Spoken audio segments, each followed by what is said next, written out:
You are now tuned into Kari's Crib. Kari's Crib. Kari's Crib. Kari's Crib.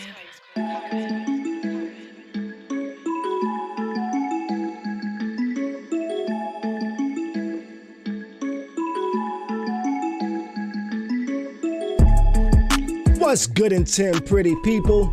Tuesday evening, my name is Khary, this is my crib, and I invite you into my home for another evening of Khary's Crib Live. The dopest live stream that's something like a podcast, something like a newscast, and something like a showcase. And tonight, we got a good show for you, baby.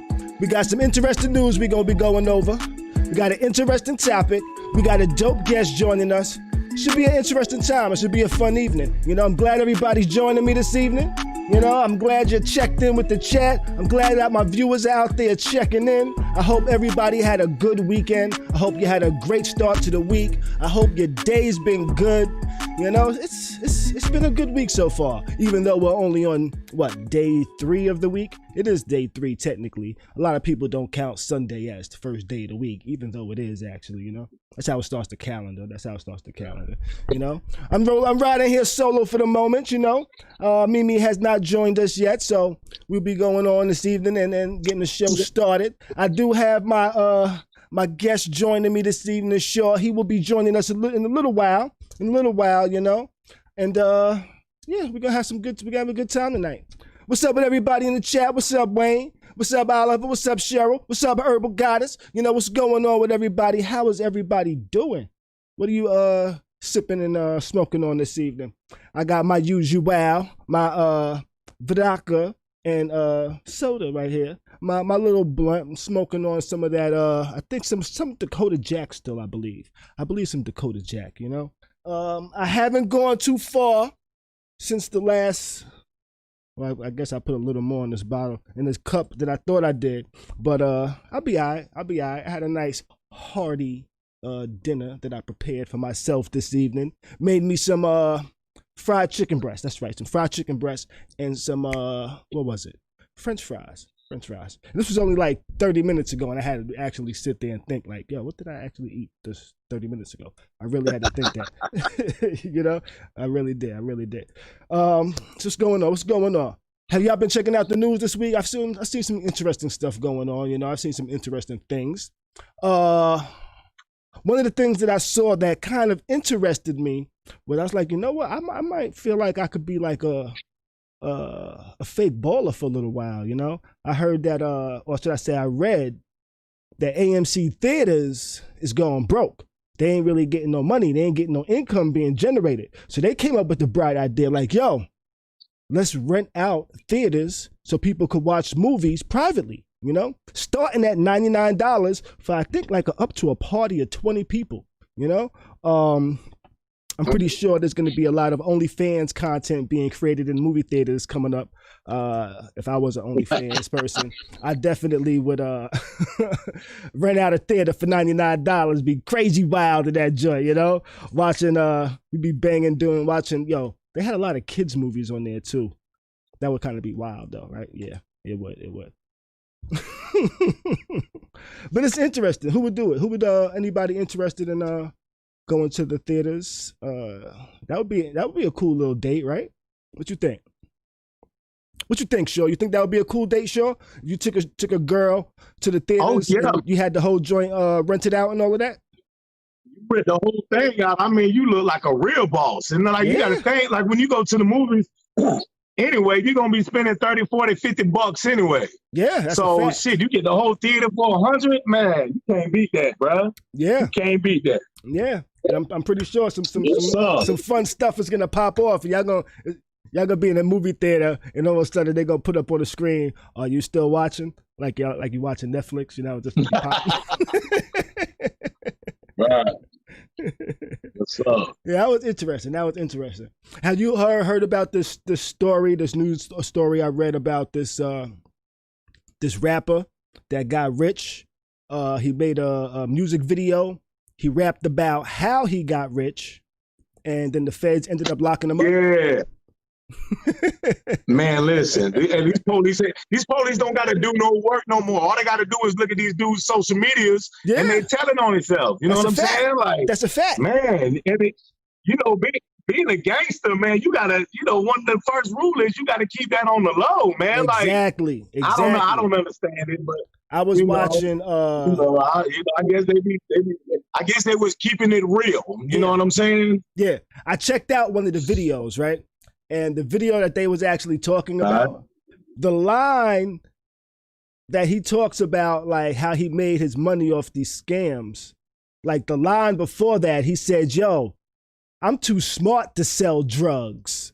This is how I did it."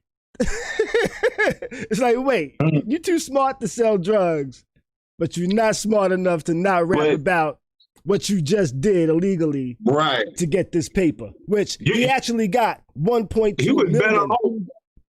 He got 1.2 million. That's how much he came up on, for fraudulently applying for the jobless benefits.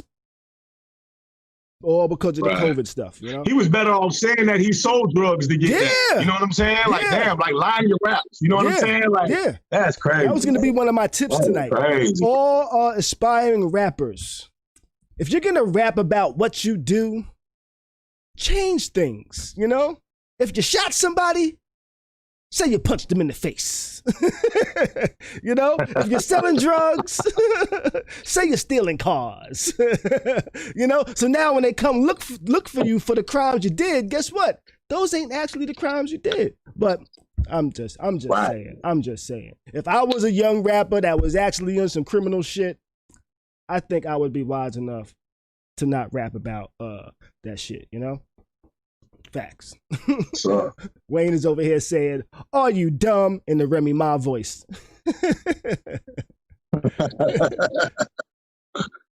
So I thought that was interesting. What else we got? All right, so you know what? Last week I was supposed to talk about Ice Cube. I actually had on my show running right here below, I had Ice Cube, Trump shit, and totally forgot to talk about it. Because I initially had him up in entertainment, and then I dropped him down to news and totally forgot to actually move him. I moved him in my head, but no. So we didn't actually talk about him, So I was going to talk about him today a little bit, Ice. Have you been up on the Ice Cube shit going on with Ice Cube and Trump? No, I heard the story, but I didn't look into it. I don't know what type of what is a platinum plan or something that they supposed to come up with. I don't have no details on, what's going on. So maybe you can inform me, because I didn't know. I know he's getting a lot of backlash for it though. Mm-hmm, what I'm saying? But maybe you can inform me what all that was about. Cool. So Ice Cube has been talking about voting, and Black people need to have a reason to vote for a candidate. What are these candidates going to do for us? These type of things. And he was like, you know what? We keep saying we want things, but we never say exactly what we want. He was kind of saying like, yo, we need a contract with Black people, That's what we kind of need. And we need this contract with America. What is it? What is it exactly? Let's see. Ice Cube developed the contract with Black America. That's what it says. Not Black people. The contract with Black America. That's what he kind of created. He didn't create it on his own. He created it with a diverse people, a group of people, scholars, people, all these different type of people that can kind of contribute to this, and kind of was more informed than he was, and can kind of help him develop this contract with Black America plan. Well, long story short, which I kind of probably made it a long story already, but he pretty much came out with this contract with Black America, and he said that, well,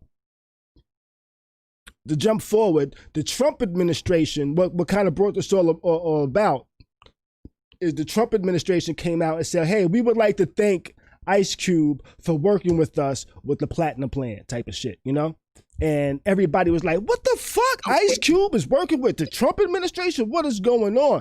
Then Ice Cube came out and said, yo, the Trump administration contacted me asking pretty much, yo, can you give us some clarification on some of the things you're talking about in the contract with Black America, things like that. And they did that.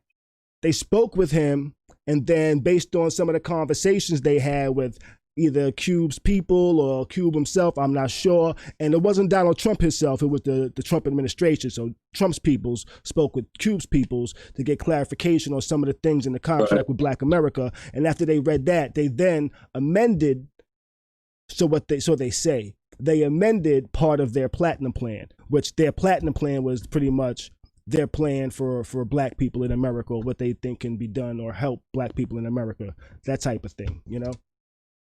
So because the Trump administration came out and said, yo, thank you for your help, Q pretty much got a lot of backlash, but Q came out and said, yo, I didn't contact, the Trump administration contacted me, asked me questions, we spoke, they made amendments. He said the Democratic Party also contacted me, and then they said, yo, we'll look at it after the election.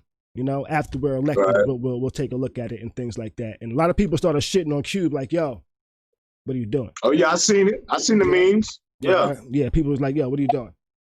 Well, I think people were kind of so it's kind of like they hijacked like his idea pretty much. That's what I'm hearing. They didn't hijack his idea. I think they kind of used him a little bit, you know? Right. They used him. Okay. They used him to try to get Black people to thinking, hey, if we say Ice Cube fucks with us, hey, maybe some of these Black people will fuck with us too, you know? And I don't think they envisioned all of the backlash that actually came about and things like that. So that's where we are now. Where I think a lot of people are overreacting because I don't think Cube actually went out and approached the Trump administration and things like that, you know? But even besides that, they're the president. That's what you have to talk to both parties. You can't just talk to one party, you know? You got to talk to both parties. And if you don't talk to both parties, then you definitely might not get shit done. My thoughts, you know? True. So that's what Cube. I do think a lot of people were overreacting. Yeah, so that's pretty much. You know, and that was my thing. When I seen the story, like I said, I didn't look inside to see exactly what happened, but I knew it was probably some BS. You know what I'm saying? That's why you can't look at everything you see on the internet and take it for face value. You know what I'm saying? You really got to dig into that situation and really find out what's going on. I didn't have that chance yet. I've just been kind of busy lately, but I feel you. But yeah, I figured it would have been something like that. You know what I'm saying? Got you. Yeah. So one of the funny things is D.L. Hughley actually came out and kind of snapped on Cube a little bit, you know? He was like, yo, Cube isn't qualified to be talking with politicians, you know? What has he done? Dropped a few good albums and shit like that. So, you know, he was saying like he started listing a whole bunch of different type of knowledgeable knowledgeable professions that should be speaking with the Trump administration and shit like that, you know? And pretty much tried to say just Cube isn't smart enough to be talking about these type of things and shit like that, you know? So Cube then came out and said, yo, before you ask, like he pretty much said, yo, okay, if I'm not qualified, show me your degree for talking on the radio. You know, where's your qualifications for talking to millions of people a day and shit like that? So I kind of liked Cube's clap back on him. You know, he's like, you want to talk about intelligence? Let's talk about intelligence. Yeah. It's true. Don't you talk about you a GED nigga? You know, Cube probably like, I got a high school diploma. You a GED nigga? You know, I'm just saying. For real. Yes, sir. They didn't tell me that joke. I think that's my new laugh track. That's gonna be my new laugh track.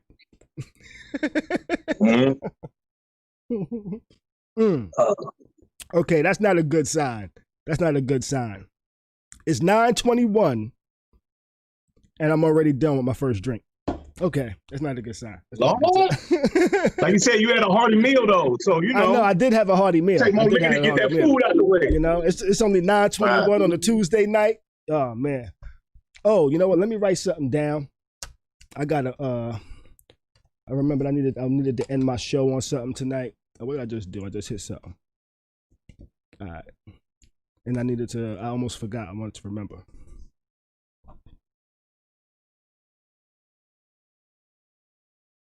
All right, that's gonna be for the end of the show right there.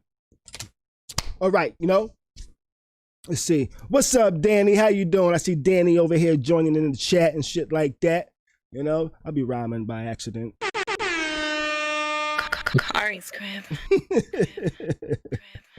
All right, so we're gonna jump from politics with Cuban Trump. We're gonna jump to 50 Cent and Trump. Have you heard about 50 Cent recently coming out and talking about Nah, I seen the post. What was it talking about? The taxes? It was all about the taxes or whatever. Yeah. He was talking about Biden raising the taxes or something like that. Yeah, I don't know. 50 is crazy. Yeah. So 50 50 Cent pretty much came out and said, "Yo, fuck that. I ain't fucking with Biden. His tax plan look crazy. I'm riding with Trump. I'm vote Trump." He pretty much said vote Trump. Let me see if I can find his actual tweet. I should have actually found this beforehand, but no, I didn't.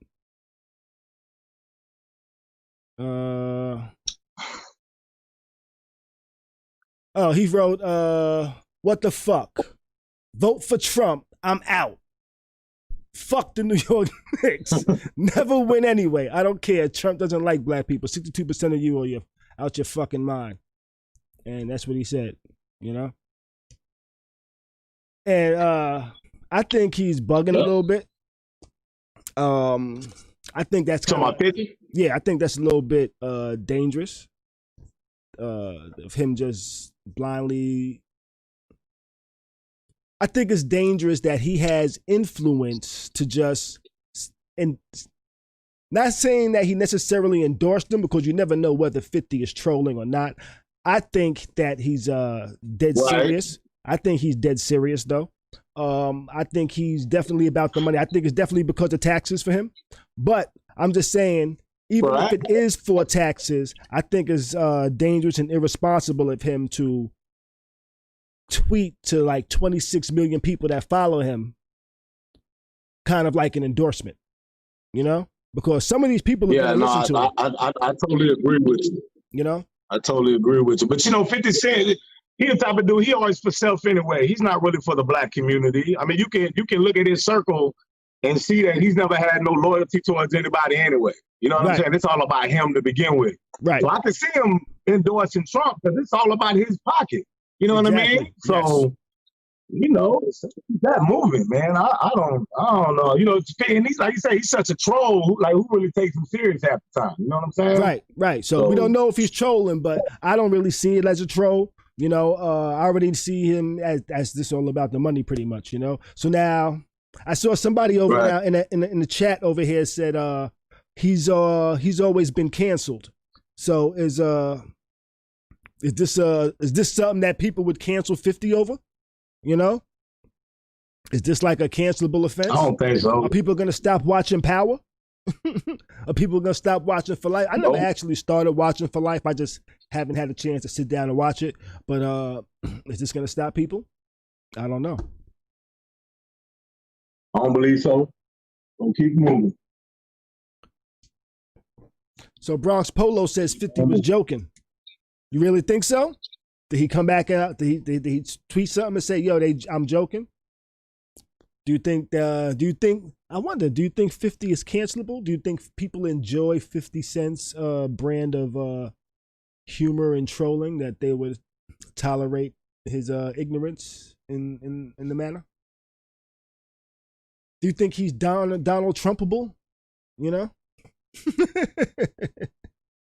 He could shoot somebody on Fifth Avenue and people will still be like, "Yo, but that's 50. He must have had a good reason.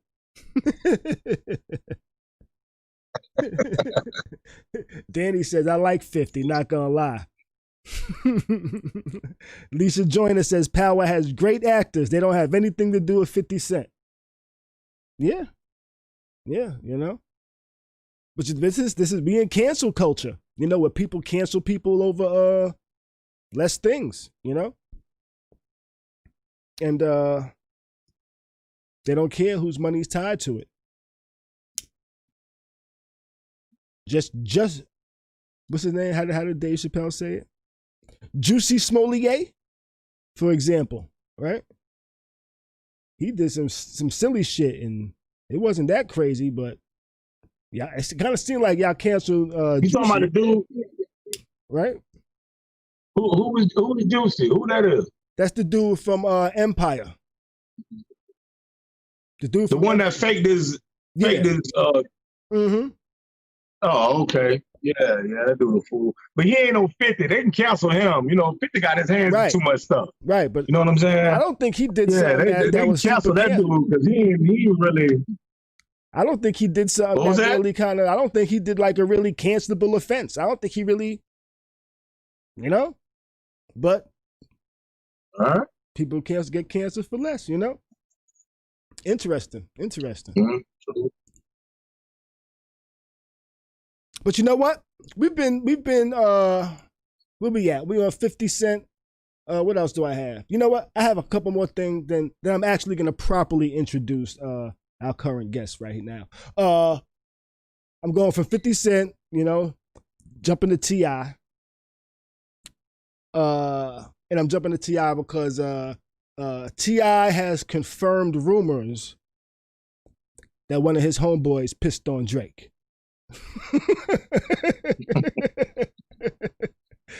So there was. Now we heard about this like 7-8 years ago. Yeah, you heard about it, right? You remember hearing about it, right? Well, T.I. actually confirmed it in the interview recently. I forget exactly where the interview was at, but he confirmed that. I thought it was in one of his songs. I heard it was in one of his songs that he had just let out. Yeah, actually, you are correct.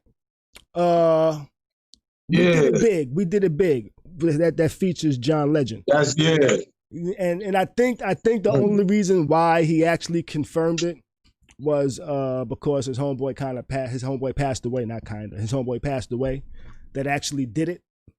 So he was like, you know what? Shit. He was like, you know what? Yeah, my nigga was drunk.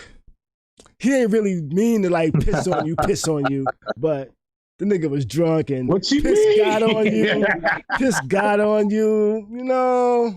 You got upset, motherfucker, and then walked out. I'm not sure that's how Drake sounds, but I'm just saying. Why he was so hot pissed?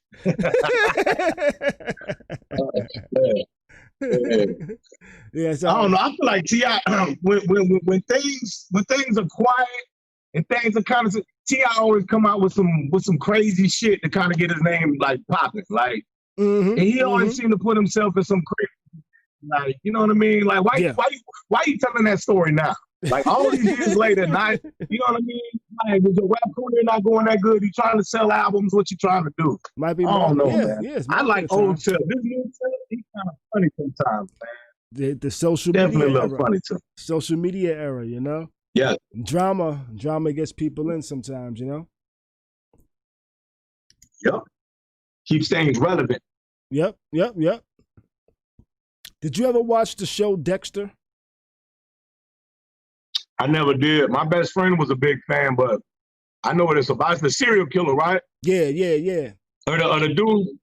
Yeah, the killer. Yeah. Yeah. Well, they actually bringing that back for a limited series, which is interesting. They said they're not gonna undo what they did, but it's gonna be a limited series. So that's interesting. I thought it was a good show. I'm interested in checking it out. But now, is it gonna start off from where it left? I'm not sure. I think so. I think it might start off kind of where he left off, sitting in the cabin or some shit. Maybe he's sitting there thinking about who I'm gonna kill next or something like that. I don't know, but it's gonna be coming back. So I'm curious to see how that's gonna play out, how that show's gonna play out. And have you heard of the movie Bad Hair? Bad Hair? Bad Hair. I know you're a barber. There's a movie called Bad Hair coming out. Right. It's coming out actually, I believe, on Friday. Is that Friday? The 23rd is Friday? Yeah, the 23rd is Friday. The movie's coming out on Friday on Hulu. I saw this trailer today. It stars what's her name? Damn, I can't think of her name. Sutton Williams. There's two of them. Vanessa Williams. It stars Vanessa Williams. Not the one, or is it the one married to Boris Kodjoe? Yeah, I think I don't know. One of the Vanessa Williams is in that movie, and I saw the trailer today. you know. And I saw the trailer today, and it was an interesting concept. So it was like this black woman was walking around chilling, and she had like natural hair, right? And she kind of felt like people weren't like attracted to her type of shit and things like that. So at some point, a lady, I guess one of her bosses or something like that, somebody in some like high society or something, said to her, "Hey, do you want to be one of my girls?" type of shit. And she was like, "Hell, motherfucking yeah." She was like, "You know what? Who does your hair?" She was like, "I do." She was like, "You know what? I got something for you." Sent her to a shop, got her hair done. They had like Indian hair flowing. She was like, "Where's this from?" "Oh, don't worry where it's from, baby." And you know, but they started doing her hair, and it's like when they did her hair, it's like something started possessing her, started taking over. It's like a new black horror thriller type of movie. And it's like the hair that she like snap, man. They sewed the hair in. It's like now it's like the hair is like, oh, all right, now I control your ass type of thing. That's what it seems like. Right. It seems like an interesting concept. I'm gonna check it out this weekend. So I thought that was is this a movie or like a series? I think it's a movie on Hulu. A movie on Hulu. Bad Hair 2020 film. I would play the trailer, but they'll get that's some perfect. I can copyright. check that out. Yeah. Let's see. Wow, it has some interesting people in there in the cast. It looks like it says Kelly Rowland, it says Lena Waithe, Vanessa Williams. Was that Kelly Rowland? No, that was. You said Kelly Rowland? Yeah, Ella Lorraine. You know, Justin Simeon. Interesting cast, nice looking cast there. So I'm interested. I'm gonna check it out this weekend. So what we got next up? Next up, actually, we're gonna you know what? I'm gonna introduce my guest properly. You know, so y'all can get to know him a little bit. We're gonna have some fun in that. Let's see. Boom. Here we go. Let's go ahead and introduce tonight's guest. Today's guest. Today's guest is an entrepreneur, founder of Good Daddy Gang. He's been doing his thing. He owns a barbershop, been cutting hair for a while. Yo, one of the dopest barbers out here in the Bay Area. Let's give it up for the homeboy, Scissor Shaw. This is who y'all actually been hearing me speak to for the past, 30 minutes or so, you know? Scissor Shaw, what's going on, man? I'm glad you joined me this evening, man. You know, what's up? Glad you checked in. And what's up, my dude? I appreciate you having me, man. I really appreciate you having me. Thank you for the kind words, sir. I'm glad you joined this evening. You know, right before the stream, you told me that you had cut your hand and shit, like you had the bleeding stop. You know, he's over here. He's interviewing wounded right now. He's wounded right now. He said he cut off part of his finger with a blade by accidentally picking it up, and he said, "You know what? I'm gonna chill." It's the worst cut I've ever had. I promise you. Like half the top of my finger was hanging off. It's bad. It's bad. We're gonna get through like we usually do. I can feel my pulse in my finger though. I can feel the blood just boom, boom, boom, boom, boom. This is my second glove, man. but like I said, we're gonna make it though. That's what's up. Well, Scissor Shaw here is the inspiration for tonight's topic, which is Black business and baby mamas. You know, he he's a barber. That's crazy. I like it. He's a barber. He has his own barber shop. He started what is it? Good Daddy Gang. What exactly is it? Is it a foundation? What is it? Organization? What's going on with it? Yeah, it's a nonprofit organization.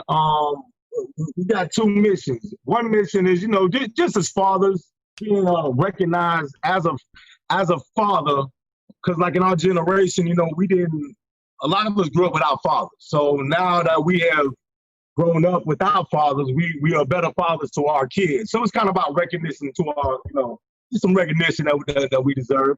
And the second part is as fathers, in certain situations, you might, you know, the baby mama can be spiteful and keep their kids from you. And it's so hard to try to take a woman to court to get your kids. It costs money, it costs time.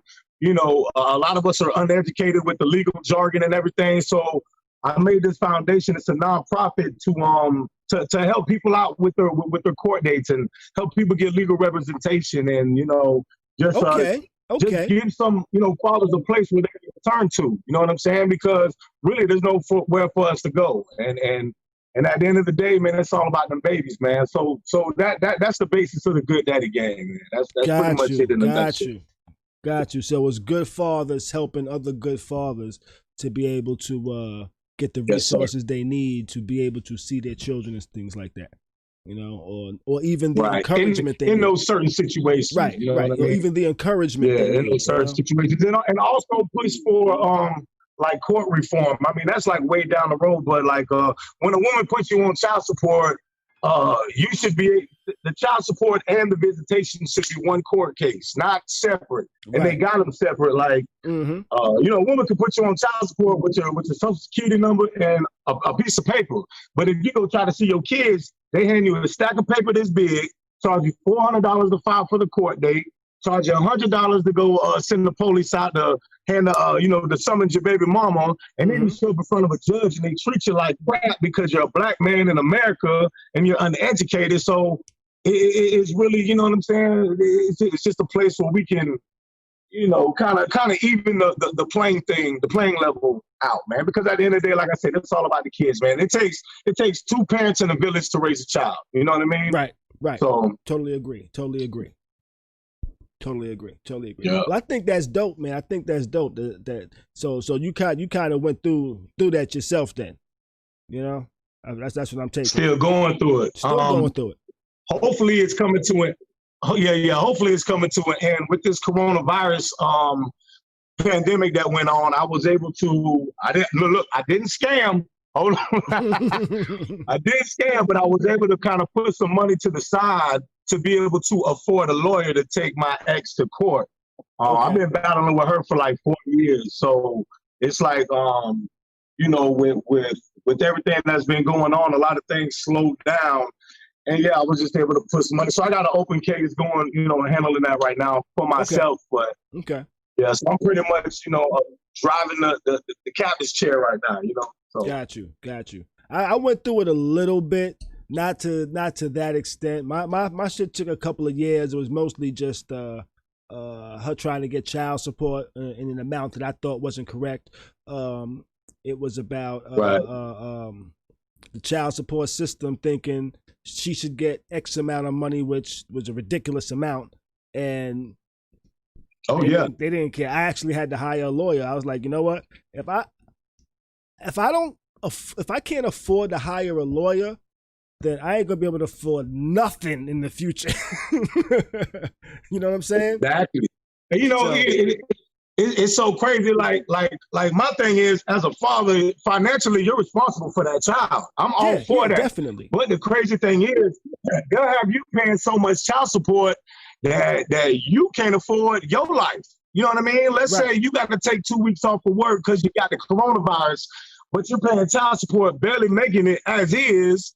It's like, come on, that ain't fair, man. So it's like, you know, that whole system is kind of designed to keep the man down, to keep us down. Because when I go into the child support office, I don't see white people in there. I see blacks, Hispanics, some Asians. You know what I'm saying? It's all minorities that be at the child support office. It's no white Tom business, man.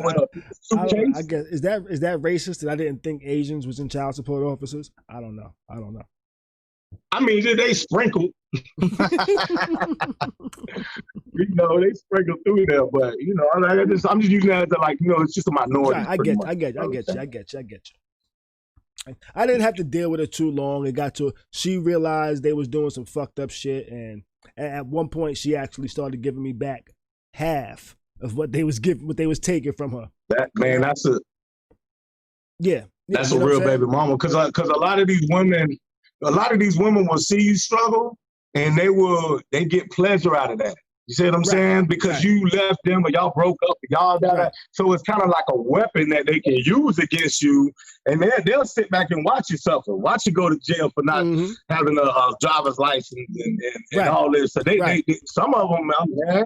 So for her to do that, man, big ups to her, man. You got blessed with that one, brother. I'll tell you that. I had to go through a little bullshit. My license got suspended once or twice because of the bullshit, you know, and I'm like, yo, my fucking license is getting suspended here. Yo, this is bullshit, you know, because I actually take care of my kids. I have my kids. I'm not going through the whole custody or anything like that. I have my kid. We're on like a two-on type of thing, you know what I'm saying? And we've been on that for a while. That's dope. We actually ended everything. We got divorced. We ended everything with we go our separate ways, and I take care of my household, you take care of your household type shit, you know what I'm saying? So that's how we actually ended things off officially, you know what I'm saying? So that's called being civil. Right, but it took a long time. That's beautiful. And at the end of it, now how long? Well, like it took like 3 years of us going through the bullshit, you know? It took like 3 years, a little while of them fucking taking money out my shit for child support, which was a ridiculous amount, overtaken, you know, and then after they overtook, they was like, you know what? We overtook, you got to eat that, you know? We're not going to undertake now, you know? They didn't do that, you know? They're not going to undertake. Oh, no. We're going to take exactly what we need to take right now, but you ain't getting your shit back. You know what I'm saying? Let me tell you a story one time, man. I was driving to the gym one day, and I noticed a cop had got behind me, right? Mm-hmm. So I go to the left lane, he comes to the left lane. I go to the right lane, he comes to the right lane. I pull up in the gym, he pulls right behind my car and gets out the car, and he's walking to my door. And I'm like, sir, you know, why'd you pull me over? Mm-hmm. He's like, your license is suspended. I said, for what? He said, for child support. I said, sir, do you mind if I get in my glove compartment? Because I keep all my receipts with me. I got in my glove compartment, pulled out 6 receipts on each child support case. I said, sir, here are the dates, and this is the amount. I said, why would my thing be suspended? Come to find out, man, now the officer was cool. He let me go. He told me he could have took my car, took my driver's license, but he was cool. He let me go. I go to the child support office the next day. They said, oh, I'm sorry, we didn't log in your last payment. Oh, that's so my license got suspended. Now, mind you, I handle my business, and guess what I had to do? I still had to go down to the DMV and give them $65 to reinstate my license for them creating a mistake. Mm-hmm. And that's what it is, like stuff like that. It's like, dang, bro, like that was illegal what y'all did to me. But there's nobody that advocate nobody for comes me. and like you said, I got to eat that. Right. Yeah. Right. So, yeah, you know, it's dangerous. It's kind of like having a kid nowadays. It's like being on probation. Mm-hmm. You know what I mean? Like if you and the baby mama are separated and the state gets involved, it's kind of like being on probation, man. Yeah. But you know, as much as I hated child support coming at me, I understand its existence.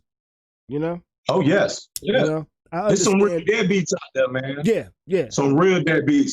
And that makes it hard for the man that's actually trying. You understand what I'm saying? Right. It's like, but it's a necessary evil. The universe is funny, you know? The universe is funny. It's like the dudes that will dead ass do shit for their kids and be there for their kids get a hard time. And then the deadbeats don't have no problem. They don't get nothing. They had no problem. Riding around in cars, got 10 baby mamas, no job, like, bro, living life, enjoying it. Hey, I guess that's just how. It's crazy, man. It's crazy. I don't know. I don't track type of thing, you know. Yeah, yeah, man. Yeah, definitely nuts. Yeah, man. Let's see. I'm looking over in the chat. Trying to see what people are saying in the chat real quick. Lisa Joyner says, yep, the system was made to keep whites out of jail and blacks in jail. Yep. I say it's just another scheme, bro. Lisa says, I have a family member that has a lady that uses her child against the entire family. The family kissing her butt just to see the child. It's sad. Yeah, that is sad. People using their children as bargaining chips and negotiating tools. And punishment. If you don't think the way I think, you can't see this child. Right. You know, right. I know a situation where that's going on with somebody I know. They won't let their sister see their kids because they had an argument. At the end of the day, that's still their auntie. What are you doing? She's not a bad person. I don't know, but I don't know. Mm-hmm. Yep. Round one. Make sure you go ahead and hit that like, hit that subscribe, hit that share, hit that follow, wherever you're watching that, whether you're watching on Facebook, whether you're watching on YouTube. Just let people know that you're enjoying what you're hearing tonight and shit like that, So while random, just go ahead and like the stream. What's that called there? Plug, Now, we briefly spoke about when you got pulled over and shit like that. Now, I was looking at your Instagram earlier, and I sure saw that you took a picture with Ron McCullen, and you posted that you've known him for years. Now, yes, sir. I actually mentioned him maybe once or twice before on the stream on prior episodes, where I said that there's a black man running for sheriff of Hillsborough. Right. I didn't know very much about him. I looked at his Facebook. I saw a couple of posts, and the post didn't really say what he's about. It kind of just said that my opponent hangs out with Trump and things like that. So it didn't really get like deep into like what he's about. But I saw that you posted a photo with him, so that you've known him for some years now. That you wasn't always on the right side, and for you to be saying, "Hey, this is a cool guy right here," kind of says a lot. So I just wanted to get your thoughts on about Ron McCullen. Am I saying that right? Yeah, let me tell you how I met him. So I used to work at this barbershop when I first moved to Brandon, and called Millennium Barbershop. So I started cutting his hair probably back in 2013. Okay. So I used to cut his hair. He used to sit in my chair. We used to joke, tell stories. And I always thought, like, man, this is a cool dude. I had no idea he was the police. Okay. So he done told me some stories before. I'm like, so one day he comes into the barbershop dressed up in his police gear. And I've been cutting him for about a year now. Okay. So I'm like, and you I started thinking it's Halloween. Myself in my stories. You know what I'm saying? Like, you done threw me all the way off. So he sits down in my chair. I'm like, bro, you the police? He's like, yeah. I said, I never would have thought that, because he's such a cool person. Okay. And like the stories he told me, like he don't seem like no cop. So we've been close ever since, man. I've been cutting his son up forever, and he's brought me to Bucks games. He's just always been a real upstanding dude, man. When I called him when I was going through this with my kid's mom, he's gonna be like one of my character witnesses. You know what I'm saying? He was actually supposed to be the chief of the Tampa Police Department. He was in the department for, I want to say, 27 years or something like that. Don't quote me on that, but something around that. Okay. And when the chief of police stepped down, it was on him to come up. They went out and got a white boy from Kentucky or something like that. So he got pissed. That's why he retired. He was like, man, I was supposed to be the next man up. I'm gone. So he retired, and he's been retired for 2 years, living his best life. But, I can kind of see his kind of, he's a very active dude. So he wants to get back in the game. And I think this is a perfect position for him. I don't really know too many of his, his policies or anything like that. I don't know his politics. I just know him as a person. And he's just a real good guy to me. You know what I'm saying? Anytime I needed anything, he's always been right there. He's a brother. And it's like, I'd rather have a brother on top of the police than, what's Buddy name in Judge Judy, whatever. What's his name in past? Lakeland, whatever his name is. I can't even think of his name right now. Yeah, I can't either. But I'm just saying he's a good dude, man. From what I've got, and I said I've known him for shit. It's almost going on 10 years, man. And he's always been an excellent gentleman, man. So. All right, cool. Yeah, because that was one. Now, what I can do for you, I can send you a link. He sent me one yesterday. Like I've been so busy doing things. He sent me a link. I'm gonna shoot it over to you after this, after we talk, and it gives you a more in-depth. On how he's going to operate and stuff like that. Okay. Because I actually sent him a message on Facebook when I saw that there was a black man running for sheriff. I sent him a message, I don't recall exactly what I said, but I said something along the lines of, as a black man that doesn't really trust police, why should I see you running for sheriff as being something different? You know, you know why? You know what I'm saying?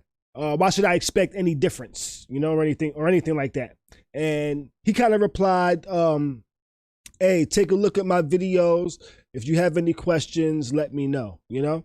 Right. I looked at his videos. I didn't look at videos. I looked at like maybe a video or two, and because like they weren't really apparent, like, hey, here goes the marketing video. There was kind of like videos of him talking, and I was like, I don't have time to sit here and watch this hour-long meeting that he's in. He was kind of like in like a town hall type of thing, you know, answering questions and things like that. And I was like, I don't really have an hour and a half to watch this to see which points I kind of care about and things like that. So that's why I kind of wanted to ask you, because I was just going through your stream. I was looking actually for some pictures to put on the flyer, and I was like, oh, he took a picture of Ron. I'm gonna ask him about him this evening. So I'm glad I asked you about him, you know, because he seems like a pretty good guy, upstanding gentleman, you know? Man. So, down to earth. He's not judgmental. You know, we'll talk after this because I don't want to put too much out here. You know what I'm saying? Then, because that's not my race I'm running. So I'll talk afterwards. I got you. No, but thumbs up in my book. Got you. I appreciate your input on that, though. I appreciate your input on that. Yes, sir. Right? That's a great question. So you're a barber. Yes, sir. You've been cutting for how long now? I got my license back in 2009. I graduated barber school in 2009. So about 11 years now. About 11 years, man. I can't even believe it. It's the longest time I ever kept a job. I used to work at a place for 6 months, quit, work for 3 months, quit. Mm-hmm. I never really had that. I was never comfortable working for somebody else. I just never was. And I kind of felt like I was a loser because I can't do what everybody else is doing. Everybody keeping a 9 to 5. You know, and I that just wasn't my thing, man. So my daughter's mom, Jody Gower, man, she taught me into going to barber school, man. And I just made a post, I think it was last week or the week before, just thanking her because it really changed my life. Barbering really changed my life and let me be the person that I want to be. And instead of going and punching a clock, you know what I mean? Which I'm just not good at that. So and you know, I'm a people person. I like to talk. I'm kind of artistic, so this career it just fits me, man. It's a blessing though, you know what I mean? Like it really is, man. Okay, that's what's up. So is this your shop or you work at this shop? Yeah, it's my shop. I moved to Brandon in 2013, and I came over. I had clients. I'm originally from St. Petersburg, and I had, you know, I was over there cutting for 2.5, 3 years, something like that, and yeah, about 3 years working at this one shop, Barber King. And when I moved over here, you know, I had to restart my whole clientele. I had to rebuild. Nobody knew me on this side of the bridge, you know what I mean? So when I moved to Brandon, that was my main objective, was to come over here and really like start my life all the way over and build up enough clientele to open up my shop, you know what I mean? And hold on, I'm getting texted, man. I'm gonna try to text. But yeah, so I opened up my first shop. I was in Riverview. I was living out in Riverview. It was a little small shop. It was connected to a gas station. They used to fry chicken in the gas station. So my barber shop smelled like KFC around there. So, but it was a good first business. You know what I mean? I learned a lot, and my overhead wasn't too much, so I was able to afford mistakes, if that makes any sense. You know what I'm saying? Mm-hmm, mm-hmm. And then when my lease was up, the owner of the gas station, he sold the property, and the new owners didn't want a barbershop there. So that's why I was forced to move out to Brandon. But like I said, it was a blessing in disguise. I got a way better shop. It's way more nicer. There's more traffic outside. You know, I was kind of forced to grow. You know what I mean? Okay. So it's been a blessing ever since, man. You know. Now, how did you actually get your first shop? Like, was you cutting for X amount of years and you just kept putting $100 to the side, just saving money up? How did you do that? How did you get that first shop to where you can actually get to where you are at this moment? God is so good because I've been blessed. No, what happened was I got so busy at the shop I was working at that the owner was kind of getting on me because I couldn't take any walk-ins. I was booked up all day. I probably had the second amount. The owner had more clientele than me, but other than that, I was only working there for 2 years, and I went through the roof. My clientele was crazy. Okay. So I knew it was time for me to open up my own shop. So what I did was I did the traditional way. Now, mind you, me and my baby mama were together at the time, but we were just kind of making ends meet. You know what I mean? So I wasn't able to stack a bunch of money to the side. We had 4 kids together. You know what I mean? Got you. Her working on and off sometimes. So it just. So long story short, I went to the banks. I went to go get a loan. I found a spot and I went to the banks. I needed $10,000. Okay. I went to bank A, B, and C, and D, and E. All of them denied me. My best friend was like, yo, he had an Infinity, a 2000, this back in 2015. So it was like a 2012, 2013 Infinity. Nice car, paid off. He's like, look, I'll put my car up for collateral. So I went back to bank A, B, C, D, E. I still got denied. Okay. So one day I'm mad as hell. I'm cutting. I know, like, it's like I can't get up in life. I'm cutting one of my clients up, and he just asked me out of nowhere. He's like, hey, man, why don't you start your own shop? And I told him this was exactly around the time that everything happened when I was trying to get a loan. I said, man, that's funny you say that because I'm trying to get a loan from a bank, and I keep getting denied and da-da-da-da-da. He goes, how much money you need? I said, man, I'm just looking for like $10,000. He said, man, call me when you get off work. I'm like, what? He was an old Indian guy. I met him at a corner store. I thought he was the cashier at this corner store. Come to find out, this dude was the owner of that corner store, and he owned 5 Hilton hotels. He owned all type of property in Georgia. He was a multi-million-dollar man sitting in my chair, and I had no idea. I thought he was a store clerk. You know what I mean? Wow. So that's why you should never judge people on their appearance or treat anybody lower because you never know who you're really dealing with. Right. So long story short, I called him when I got off work. He goes, what's your last name? I gave him my last name. He goes, come pick your check up tomorrow. I'm like, whoa, like, so I go get the money from him. He writes me a check. Now, mind you, like I said, he didn't even know my last name. He's just going on the strength. You know what I mean? So he wrote me a check for $10K. And I'm like, well, how do you want me to pay you this back? How much more do you want? He said, I just want the $10,000 back how I gave it to you. No interest, no nothing. He's like, just pay it off whenever you can. Just give me a little bit. Right. That's so, man, so that was a blessing. So every month he would come get a haircut, and I cut him a check for $300. And that really propelled me to like where I'm at today. I'm not saying I'm not rich by any means, but I was able to go from that barbershop now to this barbershop, and I didn't have to get another loan. You know what I mean? Okay. It kind of helped me up. Sometimes all we need is that little push. You know what I'm saying? And right. It's been on and popping since, man. And like to this day, I'm in the most debt to that dude because he literally changed my life. You know what I'm saying? And like I said, I don't ask for handouts and nothing like that. I ain't never been no dude that I hate owing people money. So, you know, it was kind of like I was too proud to beg to ask anybody else. So with him to just be there, like it was God, bro. You know what I'm saying? All right. So now, but I will say one thing: if anybody is planning on opening up a barbershop, like he gave me a $10,000 check. Really, bro, it probably cost me about $3,000. So if anybody, any barbers or salon owners out there, like if you can come up with about $2,500, $3,000, you can open your own spot. And it doesn't have to be a big spot to get you something small, comfortable, allow yourself to grow, build your team. But you do need some sort of clientele.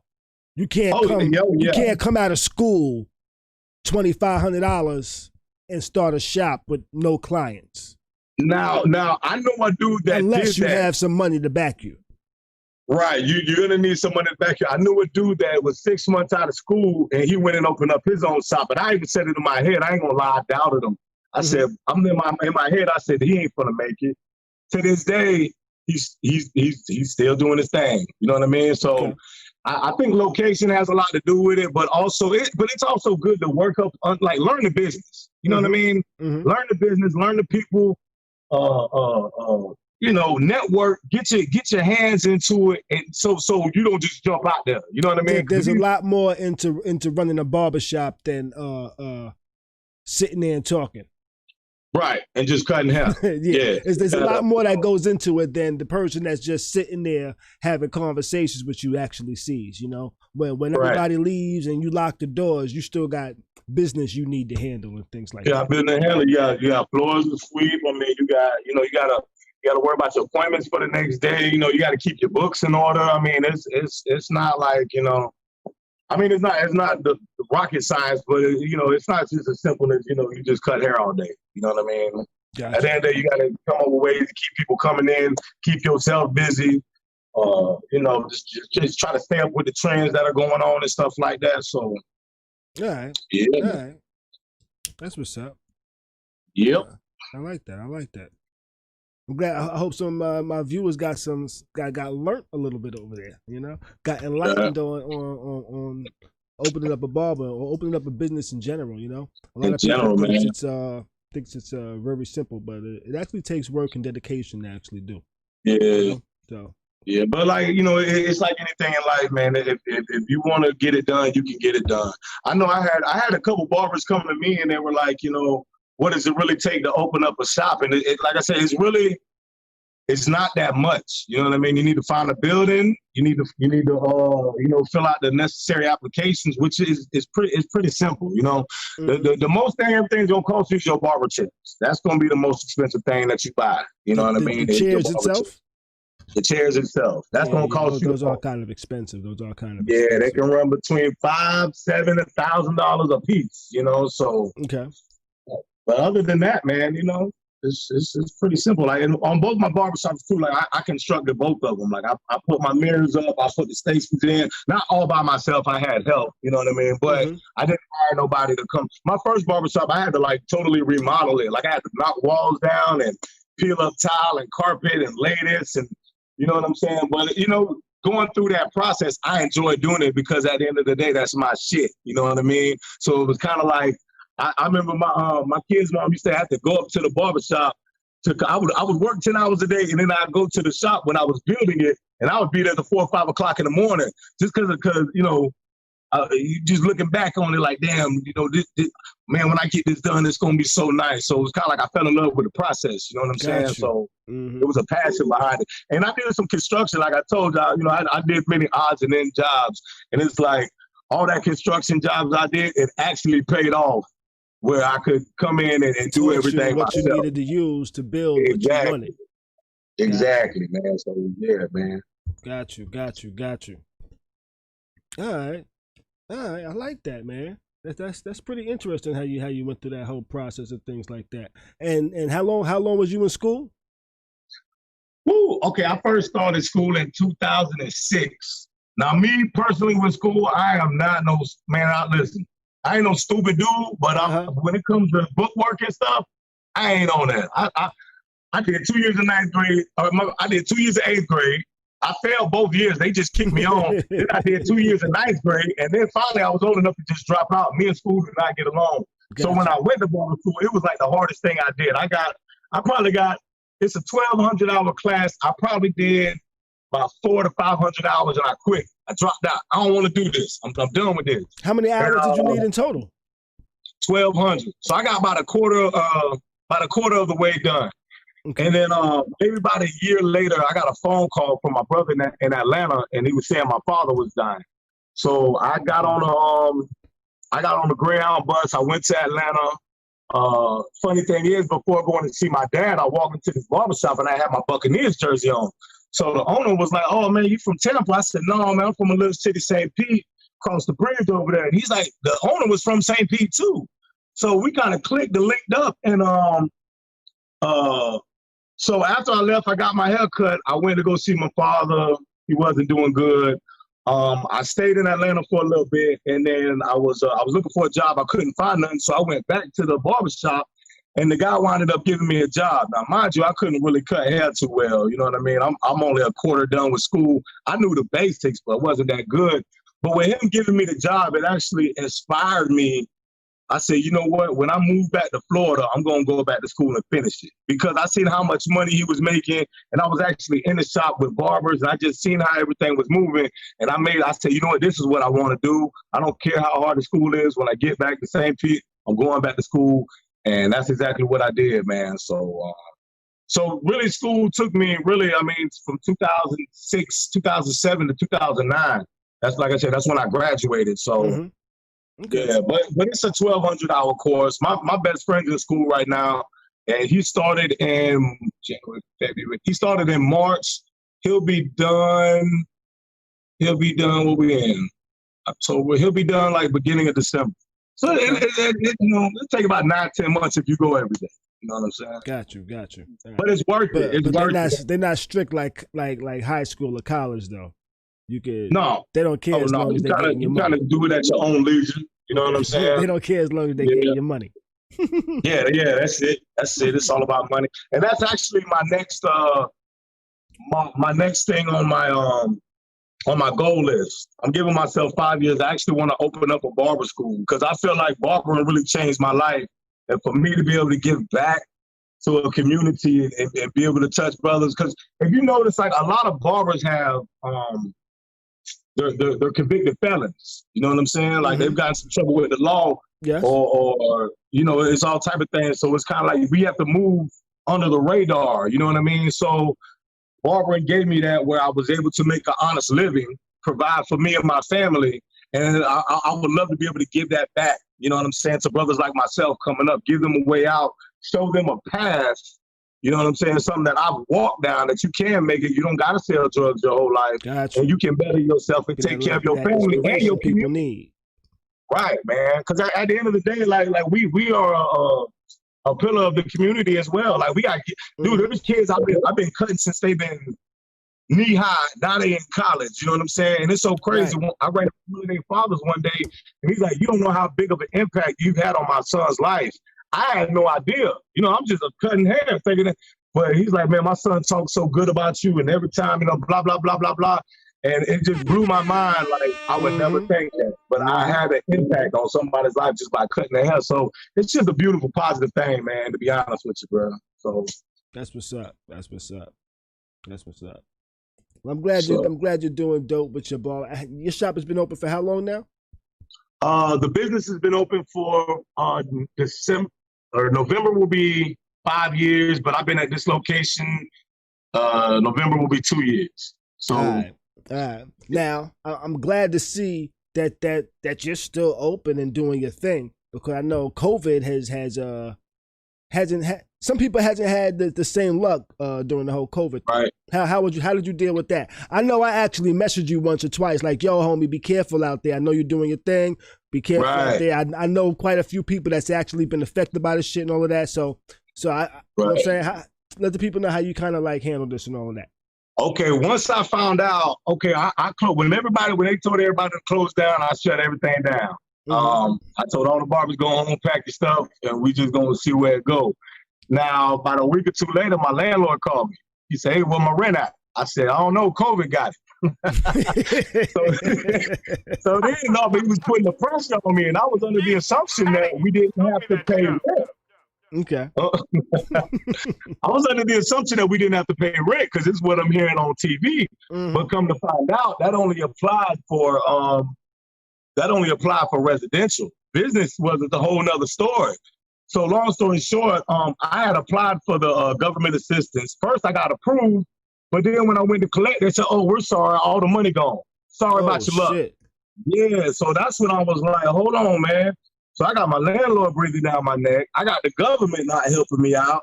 So I didn't let my barbers come back, but I came back by myself. Like I came back, I cut my open sign on, and I was making posts every day like I'm here. Because at the end of the day, I would have rather took coming from where I came from, I have come a long way that I'll die by mine. Like on some real shit. Like I'm not gonna come all this way with my business to have it thrown away for some disease that like 98, 99% of people are recovering from. You know what I'm saying? So I was willing to take whatever came along with it. I'd have been I went to prison for selling drugs. So this ain't nothing. You know what I mean? Like, okay, so I stayed open. I was advertising. I had people coming from Orlando, Lakeland, St. Pete, Clearwater. You know what I'm saying? And I when people came in, I had them social distance. I wouldn't have a bunch of people in here at one time. Like I said, it was just me here. And people were really generous at that time because they knew I was taking a risk. So that 20, and I didn't raise my prices. I kept my prices exactly what you see on a regular day. I wasn't trying to price gouge, but people were showing so much love still. I was getting $50, $60 haircuts on a regular. Okay. I came in one day, I walked out of here with $900 and something, $950 something in one day from cutting hair. Now I worked 12 hours, but people were just overly giving. You know what I mean? Mm-hmm, so that's how I survived it, bro. I had to put my hands in the shit. And if I never did, I wouldn't have survived. There's no way in hell. Like, I remember when I went to get a deferment on my car, I've never missed a car payment. I've been with this company for years, never been late on a car payment. I told them I needed a deferment for this month. The lady said, for what? I said, there's a pandemic going on. And she was like, well, can you pay half? I'm like, no. Man. So I know they gave me a problem with getting one deferment. If I would have had to ask for two, I might have came out the next day and my car was gone. So I wasn't having, I'm a hustler by nature. So I'm like, I got to get it. And if I get sick in the process, that's what it is. I'm willing to take them chances. Like I said, I took penitentiary chances when I was a kid. So it's like, gotcha. You know. All right. Now, yeah, and then I do got some friends that lost their barbershops and have lost their businesses behind, you know, the whole shutdown. And it was a shame because, like you were talking about earlier, like you had this dude that was rapping about doing the fraud, and then you got NFL players out there committing fraud, and so many people got paid from the fraud, but then you got real, like, small business people that didn't get nothing. And it's like, I still owe my landlord out of a $2,000 rent payment, because I missed one, I still owe him $1,200, which he's letting me pay it off. Like, I pay him extra $100 a month. Okay. You know what I mean? To pay that off. So he understands everything that's been going on. He did. At first he didn't, because but I had to look at it from his situation. Like, he's got all these tenants and none of them are paying. Like, like his business is going bad right now. So now his landlord is asking him about the money. Exactly. You know what I'm saying? So, you know, Daddy said, I look faded over here. She said, imagine how many people actually lost their business or their home. So sad. Yeah, it is. It is. Yeah, man, it is, man. Now to jump back real quick, when you said you had went to a few banks to try to get a loan, do you think they turned you down because they didn't understand the black barbershop? They didn't understand the business model of the black barbershop? Yeah, I just really think I think as a black man in general, no matter if it was a barbershop, a food truck, you know, it's crazy. You can get a $20,000 school loan like that. Yeah. But go try to get $10,000 to open up a business to serve yourself, and that, no, it's hard. You know what I'm saying? So I feel like banks are not really designed for us. You know what I'm saying? Mm-hmm. Okay. It's not really like they were just like, and it's so crazy because my credit's not that bad. You know what I'm saying? I showed them I've had 3, 4, 5 cars in my day. I've never been late on the car payment. Like, I got bills I've never late on, and it's like, I bring you all that, but then, I don't know, it was just weird. It was just kind of like, you know, they were all like white-owned banks, and they see this dude coming through with tattoos, and y'all want to open up a barbershop, and they just kind of like, nigga, get up out of here. That's kind of how I felt. You know, they would sit down and talk to me, and they would take my information, and they would call me, hey, we can't approve you on a loan. Right. Like, it's $10,000. It's not even that much. You know what I mean? But and what made me ask that question was Killer Mike was talking about opening up his own bank, and he had an interview on the Breakfast Club and things like that. And he used the black barbershop as an example of a business that can be a thriving business. But white banks don't understand because they don't understand people that get their hair cut on a weekly basis. You know, like as black people, we get our hair cut on a weekly basis, whereas a white man might get his hair cut every month and a half or something like that. You know, right? And that's why I asked, do you think it might be something like they don't understand the black business model of a barbershop? So, yeah, but you don't even think it had anything really to do with that. You was like, it didn't even get that far. Really not the vibe I caught. Yeah. Only because I went in with a business plan, and I showed them, what I was going to spend the money on, how much money I was going to make back. I went in there with the schematics; everything was already drawn up. You know what I mean? I ain't going there empty-handed. Okay. But I don't think they read through it because it was a foolproof plan. You know what I'm saying? Like me alone, even if I didn't have no barbers at the time, I was making enough money to cover the shop bills. I could have been paying a $500 bank loan back a month. You know what I mean? Like Okay. I showed them I couldn't afford that, and with me showing them in black and white, I can do this by myself. Barbers are just extra money. They didn't want to hear it. They didn't want to hear it, bro. Okay. They didn't want to hear it at all. All right, so people were putting. A couple of people said I look faded in the chat, and each episode, I make a line. I make a line of where I left off the last episode. This is where the line is from last episode. All right.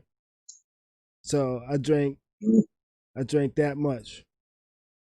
Well, that much has been poured. I'm trying to see on my other phone. I poured a good amount. Okay. I didn't, and that's why I'm drinking this second drink. Oh, that ain't too much. Hey, I only drink on Tuesdays and Fridays, and this second drink is pretty strong. I gotta work tomorrow too. I got to get up in the morning, so I ain't gonna drink too hard. But yeah, this one is a lot stronger than the previous one. So now, what is that called again? You drinking? I'm just drinking some vodka and some soda right here. That's it really. I just got some vodka in this glass, but I got a nice amount. I don't have a shot glass, so I'm pouring it by sight. And as you see, I have on glasses. My sight isn't very good, so who knows how strong that drink is, Hey, look, man, totally off topic, man. I want to thank you for them videos you be doing in the morning, bro. Hey, listen, I'm a morning person like you, bro. So when I get up, I be scrolling, man. My boy be, good morning, y'all. How you doing? Hey, man, what's you doing? Hey, look, that thing be, I want to personally thank you for that, man. Real talk. Man, I'm glad you appreciate it, I just try to give some good energy to start the day, Just good energy. Yeah, you can feel it, bro. It comes to the phone, brother. You can definitely feel it. I'm glad you enjoy it. That's kind of, doing those is kind of what started being the inspiration that kind of pushed me to actually do this show here, actually, So yeah. Now, hold on. How long have you been doing this? Like this show here? I've been doing this show here since July now. I've been of this year. Yeah, this show itself I've been doing since July, but I started my channel last year, back in 2019. I started it as a channel where I had different poets come through the crib. They would do some poetry. I would interview them. They would pretty much do some poetry, interview, and that was the video. And it just kind of sprawled into this. Once COVID happened, I was like, let me try some other stuff. Let me try some live streaming. I started restreaming the versus battles. And, I said, you know what? I want to do some more. So, and this is where we at now. It's the live stream. That's like a podcast. That's like a newscast. That's like a showcase, baby. Khary's crib. Now, let me ask you this. Do you think, because I noticed COVID made a lot of people, it kind of propelled some people to do some things that they've been putting to the side for a long time, if that makes any sense. You know what I'm saying? Do you feel like COVID, what's the word I'm looking for? Motivated you to make this show right here? I think it motivated me to pivot. I think because I was already starting a show, but the COVID made it to where, okay, how do I continue the show without being able to have people come to my house, And it's like, okay, now how do I get poets to do poetry where I have them come on, but it's not just me saying, hey, here goes a poet, watch him do poetry. Here goes another poet, watch him do poetry. I was like, okay, how do I do that without doing that? And that's how I kind of came up with this. And I've had a few poets on already. I was supposed to have a poet on Friday, but she actually was unable to make it. She actually is currently suffering from COVID right now. She said she had a fever. She thought she was getting she didn't have a voice. So that's why she wasn't able to make it. So speedy recovery. Yeah, she's gonna reschedule once she gets better. So, but yeah, I've had a few poets on. I've had poets on that I've met at Smoking Words out here in Tampa. I've had poets on that I've met online during COVID. That people that live in DC, New York, California, you know, and yeah, I've had quite a few people on, and so I'm just kind of just expanding this as well, just building on it and seeing where it goes. You know, I'm just having fun doing what I'm doing here. Right. You know, that's what's up. That's dope, man. That is dope. Now, you when's the last time you left the house? Right. I leave the house every day to go to the store, but that's about as much as I do. I go out sometimes on Thursdays. I go to Smoke a Word. I sometimes film out there, but other than that, that's pretty much it for me. You know, I don't really go out too much, really. Even before COVID. That's why it's not really too much for me. Right. Yeah, you used to it. Yeah. I like. I said you used to it. Yeah, I like chilling in my crib. You know. Right. Word. I hear you. I'm just over here relighting this little clip and shit. All right, man. But I'm glad you joined. I'm gonna get ready to close out with a couple of news items and shit. You want to stick around for the news real quick? I'm gonna listen to him and go run to the bathroom real quick. All right, cool. All right. And this is wild because as he runs to the bathroom, the news story we're gonna talk about is Zoom Dick. Did you know Zoom Dick was actually trending on Twitter? If you didn't hear about Zoom Dick, it was trending because the New Yorker star writer and CNN chief legal analyst Jeffrey Toobin exposed himself on a Zoom call and has now been suspended from the magazine. He says, I made an embarrassingly stupid mistake believing I was off camera. He thought he said no camera on. He thought he hit mute. But apparently he didn't. And he reportedly masturbated during the Zoom call. Now, I don't have nothing against masturbation whatsoever. You know, I'll probably masturbate later tonight, you know, but I'm not gonna do it in the middle of a meeting.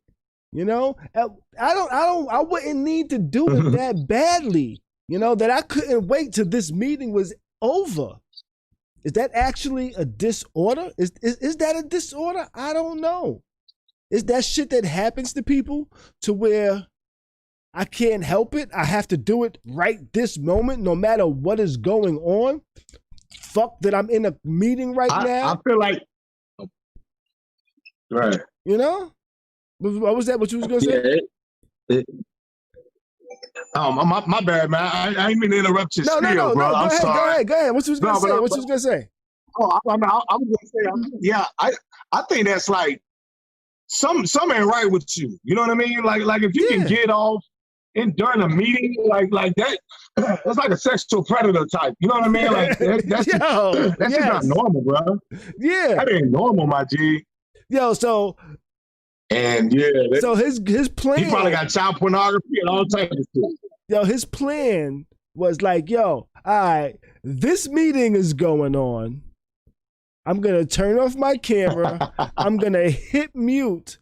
They can't hear me. I can hear them. And I'm just gonna beat my meat at this moment. It is this important that I have to do that while these people are talking? Did he put in earbuds or some shit? Like, did he have another phone? Like, he was sitting over here like this, and he was just like, and had earbuds. What's going on? I don't know. But that happened, and he was suspended. Not fired, but suspended. How good is he at his job that he's suspended? He must be damn good. I don't care how good you are. You jacking off in here, you got to go. Yeah, you got to go. Yeah. Like, if you that horny, you got to go, B. You know, for real. But he actually got his notoriety because he covered the O.J. Simpson trial and shit like that. You know, the O.J. Simpson case itself. Right. He later wrote a book about it, and that's kind of what got him the notoriety and got him to the position where he's at, to where he's like. Now, what's his name again? His name is Jeffrey. Is it? No. Yes, Jeffrey Toobin. You know, he's the New Yorker, which is a magazine, a popular magazine. He's the star writer, and he's also the chief legal analyst for CNN. You know, so yeah.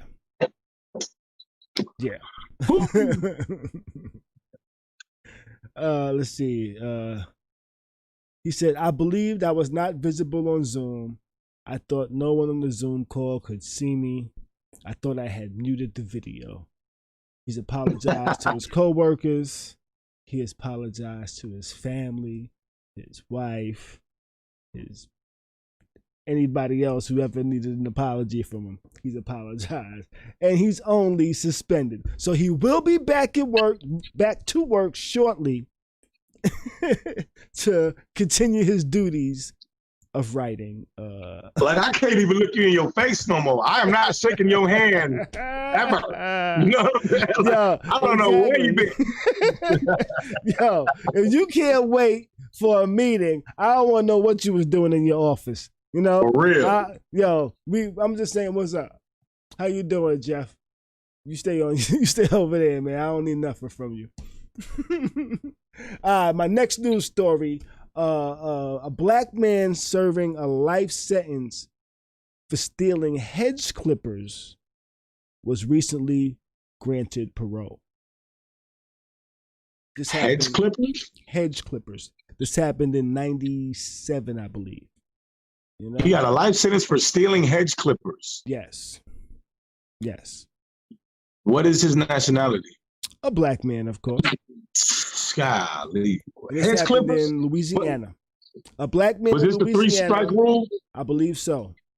A black man in Louisiana serving life in prison for stealing hedge clippers more than 2 decades ago was granted parole.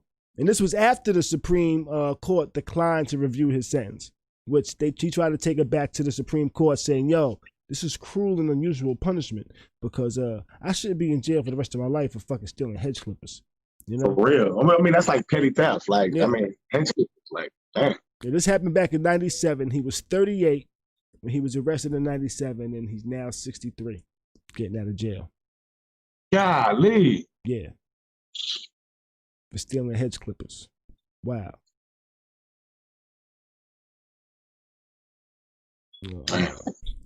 I'm looking at some of the people over here in the comments.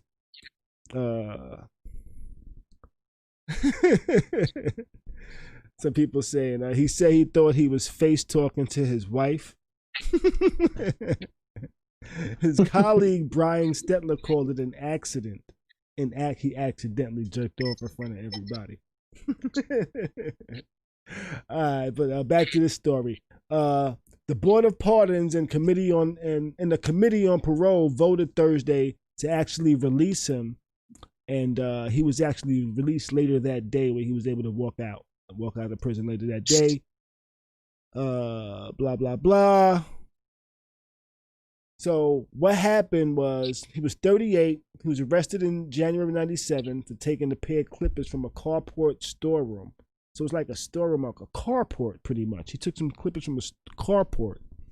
You know what? They might have charged him with like a burglary or something. Yeah. You know what I'm saying? You know? That same year, though, he was a jury convicted him of attempted simple burglary of an inhabited dwelling. And yeah, he had previous convictions and was sentenced to life in prison. Wow. Woo! Wow.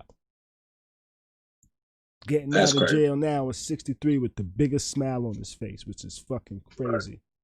That's crazy. You know? Because you shouldn't have to waste none of that. That's too much time. Yeah. Gone. Yeah. That's why I don't agree with mandatory sentences at all. Right. I don't agree with mandatory sentences at all.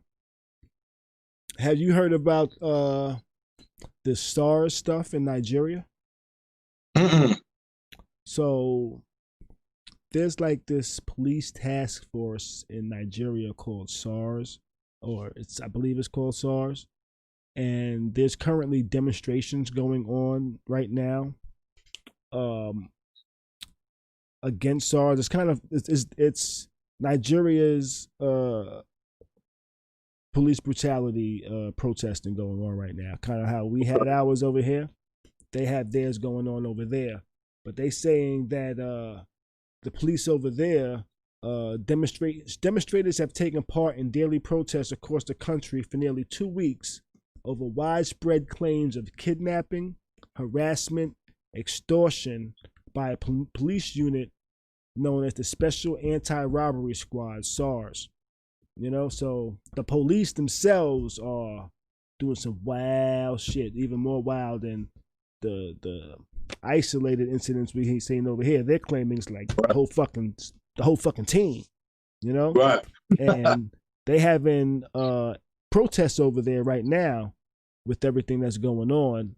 And currently they're saying that clashes between protesters and law enforcement agencies in Lagos turned bloody on Tuesday, despite a statewide curfew where the government said, yo, we need to have a curfew because shit's getting a little too wild, like how they say over here as well. But people said, fuck that, we're going to be out there anyway. But they're saying eyewitnesses are telling CNN. Because of COVID? Or was it because of because of the protest? The government said, hey, we're putting the curfew in order because of, I think they said somebody tried to assassinate a government official or something like that. So because of that, they decided to put in a curfew or something. And I believe that's what happened. But now they're saying soldiers actually have shot some demonstrators out there and shit like that. So it seems like shit's getting really crazy out there. This is this End SARS has kind of been like a trending hashtag and shit on Twitter and shit like that, and kind of sounds pretty serious out there. It's kind of like their Black Lives Matter movement at the moment. It feels like, unless I'm mistaken. That's crazy. Ooh, that's a good drink right there. Strong as hell. Alright, I had almost two drinks, two L's over here. It's been a chill night. It's been a chill night over here, you know. I hear you. Now, Wayne had asked me earlier. He said, "Where's Mimi?" I'm not sure where Mimi is. I haven't spoken to her this evening actually, so I'm not sure where she's at the moment. So I thought she was gonna join, but she has not. I hope she's good. I'm gonna call her after this to make sure she is. You know. But yeah. Y'all, like to thank you for joining us, Shaw. You know, I appreciate it. Man, appreciate you having me. I know I had you on. I had you on a lot longer than I actually initially said. You know, but I'm glad you was able to stick around. You know, actually, I know you're still at the shop and shit like that, man. I'm sorry I had to like I told you, I had to come back up here and do a couple of haircuts while I cut my damn fingers. Yeah, it's all good, man. You know, it's all love, baby. I appreciate you having me, dog. Real talk, man. So thank you, man. I appreciate you joining this evening, man. Appreciate it. Yes, sir. Thank you. All right, man. I'll be in touch. All right, man. You be good. Yes, sir. So that was Scissor Shaw. Hey, man. How do I get out of here? There's an end on the bottom. Hey. It's on the bottom corner. On the other side, I believe. Man, I'm all, okay, leave. Okay, all right, bro. All right.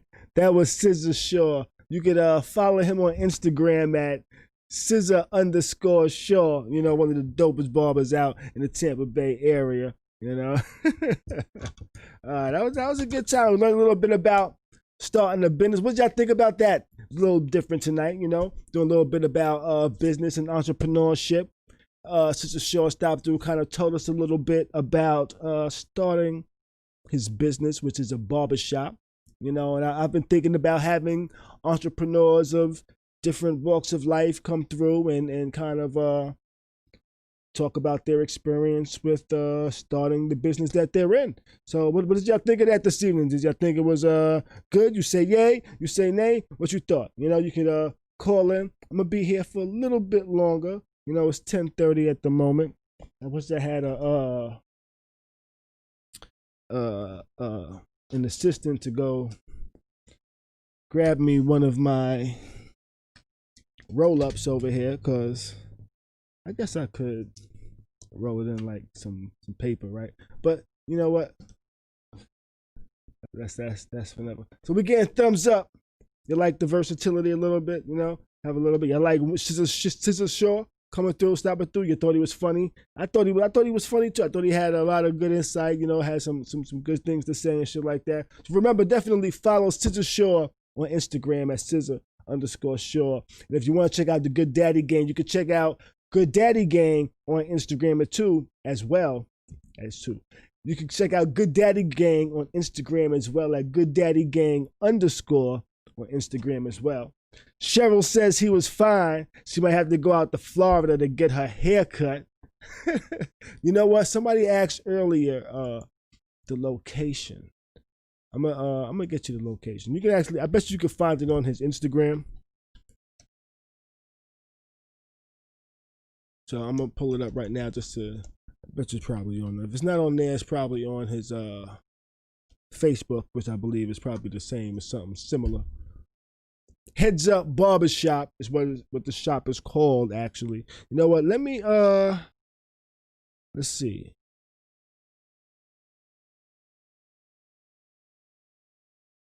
Let me pull this up right here. Yeah, Heads Up Barbershop. I was just gonna pull up you know what, if I do that, it's gonna do the whole transition, and I don't think I want to hear the whole transition right now, so I'm gonna leave. Heads Up Barbershop. Yeah, that's he just as you can see, he's in the chat right now. He's on Facebook right now. I believe he can see. He might be able to. Actually, I'm not sure if they come through, but I can actually see your comments over here. Sure. So yes, you can check them out on Instagram. Actually, I can pull this up over here real quick. Let me make a quick adjustment. I'll make an adjustment real quick. Bam, bam, bam. We here, you know. Just gonna find. I have his Instagram over here and shit like that. Now I'm just scrolling through real quick, trying to find one of his ads to show y'all. You know, cause he's nice with the cutting too, by the way. He's a little man. You know, he little man over here look like he sleep. He like, yo, I'm so relaxed and shit. I'm sleep over here, B. You know. But that's Heads Up Barbershop. Check out Scissor Shaw on Instagram and shit like that. You know what? He actually be making videos too every now and then. Like, check him out. You'll see. But I think that's about everything I have to go over this evening. It's 10:40. Let me see. What else do I have to go over? Oh, you know what else I had to go over? Today, Ryan Henry. Who's Ryan Henry? I don't know who Ryan Henry is.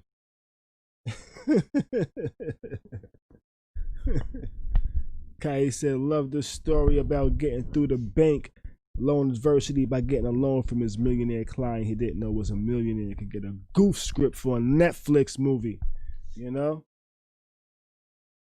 Ryan Henry. Who's Ryan Henry? I don't know. Y'all gonna have to tell me this one.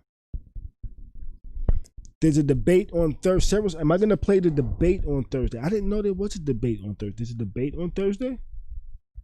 Maybe I will play the debate on Thursday. I just might do that. Maybe, we shall see. I have to look into it and do things like that. Black Ink Chicago. I don't check out Black Ink Chicago. Oh wait, I think I know what you're talking about. You're talking about dude that was smashing the other dude's shorty, right? I think that's what you're talking about. I think I read something about that, but I don't really watch it too much. But maybe that was something I should have paid attention to, huh? But why does Ryan Henry sound like a wrestler? And that's not a wrestler. That sounds like a wrestler name. You know what I'm saying? I'm like, Ryan Henry, that's not a wrestler? I don't know. Let's see. Ryan Henry, a Black Ink crew, publicly apologizes for betraying best friends. So now this is niggas ain't shit, huh? That's what that is? This is niggas ain't shit because they smashing other niggas' chicks? Oh, I don't know. You are now tuned into Khary's Crib. Khary's Crib. Khary's Crib. Khary's Crib. I totally hit that button by mistake. So let's see. One story, blah, blah, blah, revolved around Chicago's Ryan Henry, tattoo artist, became a VH1 reality show favorite. I have no clue who the hell they're talking about. So it's the light-skinned dude with the cornrows. That's who they're talking about, I guess. So he smashed his best friends. Was he locked up or something? What happened? Somebody call in and tell me what happened. And I don't know what's going on with these guys, you know? And I feel kind of silly reading this article while y'all looking at me reading an article, you know? Yeah, Danny said it's real life foul shit. I get that part. I get that part. The whole show seems like it's real life foul shit, but it's not really real life. It's just foul shit. Or is it really? I don't know. That's kind of confusing to myself right there. The stimulus check we never gonna get. Yeah, we ain't never gonna get that shit. I don't think so. But you know what?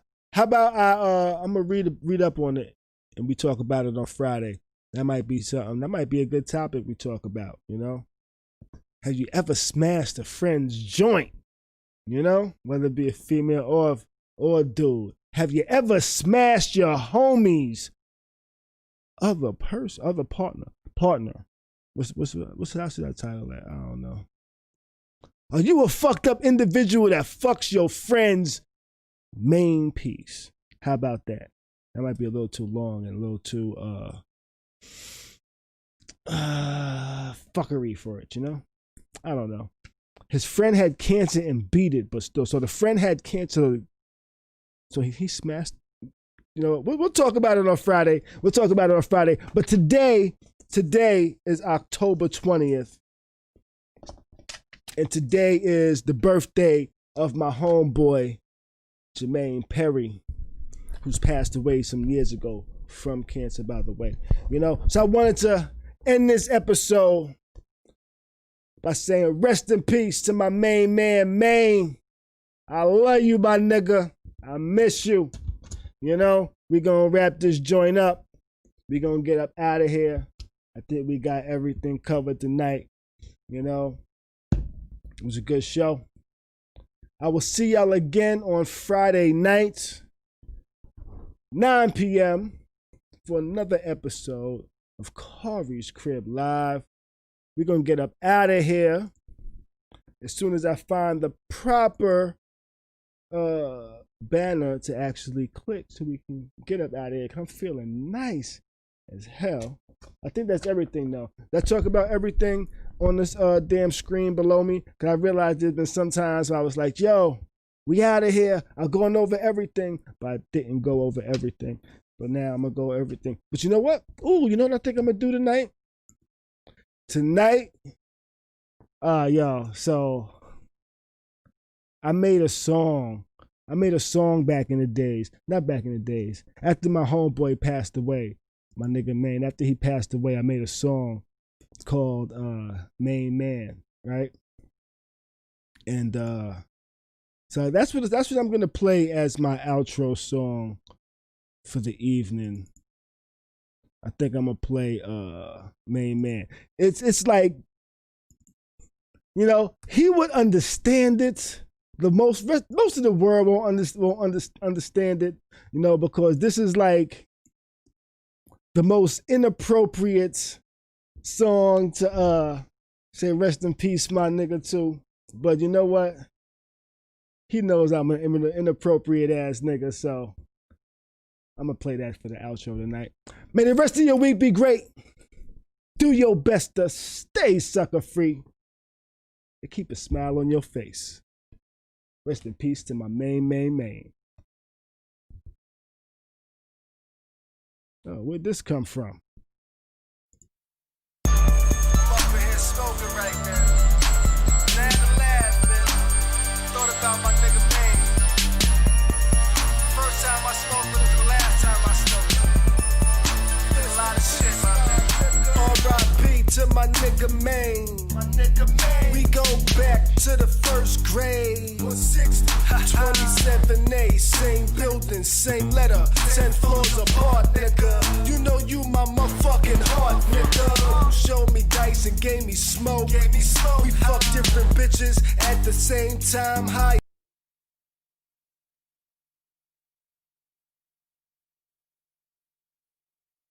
I'm up in here smoking right now. Land to laugh, man. Thought about my nigga Maine. First time I smoked, but it was the last time I smoked. Did a lot of shit, my man. R.I.P. to my nigga Maine. My nigga Maine. We go back to the first grade. 160. 27A, same building, same letter, 10 floors.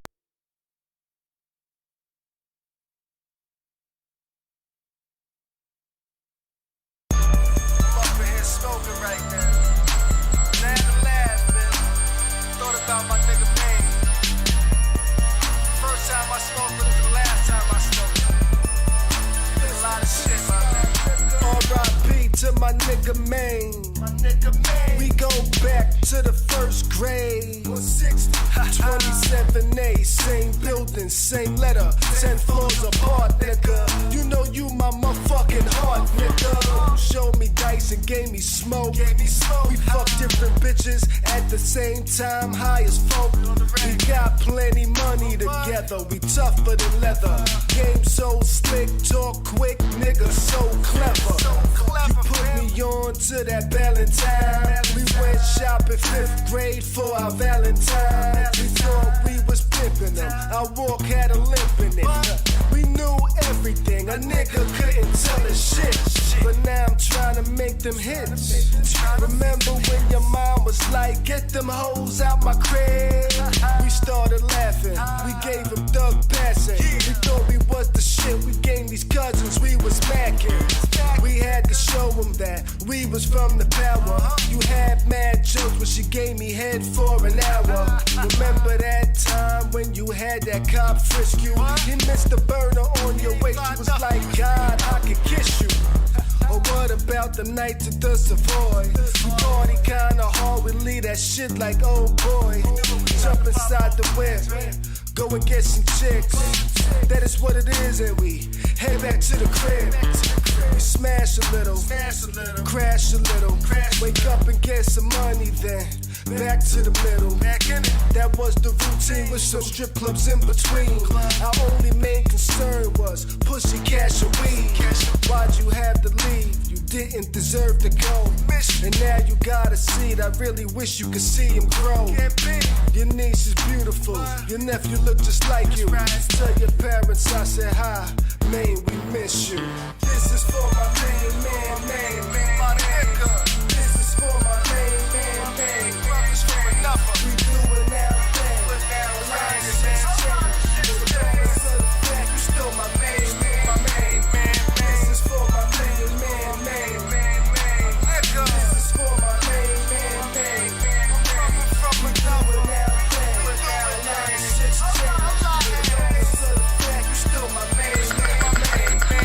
Khary's crib. Still my